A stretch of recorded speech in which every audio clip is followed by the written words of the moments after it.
Welcome back to Bear Cusine. I know it's been a while since our last update because we just moved. New house, new kitchen, we finally have a gas stove, and we got a puppy.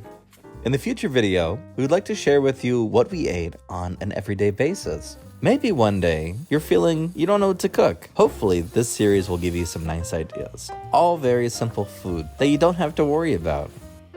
Bear Cusine. In this video, we'll be using Black Forest bacon, a bag of Shishito peppers, plus 2 cloves of garlic to make a quick, easy dinner. First, cut the bacon into small bite-sized pieces and toss them into a pan at medium-low heat. The Black Forest bacon has a uniquely smoky flavor. It's also sweeter than normal bacon. I prefer it. In the meantime, rinse the peppers with water and drain them. Place them on a paper towel to dry. These Shishito peppers are not spicy at all, and they're so tasty. Chop the garlic into small pieces. We now have all of the ingredients ready. The bacon is pretty much done and it becomes crispy on the outside. Remove them from the grease and transfer them to a bowl for later use. Remove the grease and add the peppers into the pan. Turn the heat to low and try to get each side of the pepper charred. Each side will take about 1 or 2 minutes, so while waiting for the pepper you can use this time to make a sauce.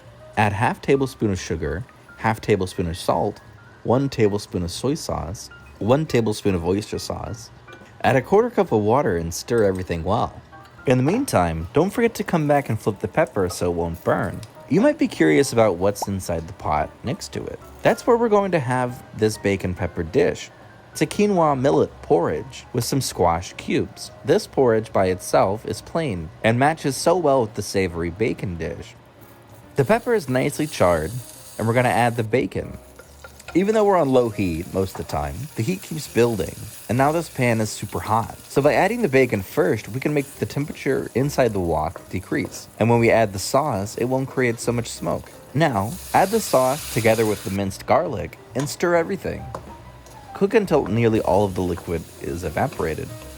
And it's done. I would say this might be the best way to cook Shishito peppers, since they become super soft and have an amazing flavor from the charring process. It's so tender and full of wonderful flavor. As for the bacon, the majority of the fat is rendered out, and it's got this nice, smoky, sugary flavor.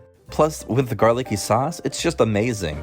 Voila! Thank you for watching until the end. This is our first time trying to make a video like this, to share with you what we normally eat on a day-to-day basis. The kitchen is kind of messy, but we'll try to make it better in our future videos. If you like this kind of sporadic type of video, leave us a comment below and we'll come up with some more in the future.